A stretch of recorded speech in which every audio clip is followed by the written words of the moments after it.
To get access to the practice tests, you'll go to inspire.in.gov and click on the Test and Career Prep menu option. Scroll down to where we have under the Learning Express library, we have the college student options. And then if you scroll down, you'll see that there's an option to prepare for the CLEP exams.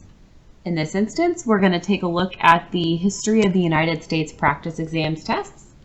And you can see that we have two different practice tests here, one for each of the variations of the tests. Once you click Start Test, you'll have access to 120 testing questions to get started on. You can get started on the practice test questions here, gives you an example of what you're expecting, and lets you know you have a total of 90 minutes. And we hit Start Test. There we go.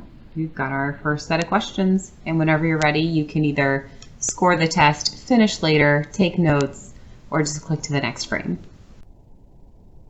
The look and feel of this website is very similar to what it looks like in an actual CLEP test. You will have the timer present.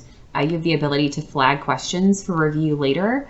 The biggest difference is that typically these questions on the actual exam are not one after another like this. You'll only be presented with one question at a time until you complete that question and move on to the next.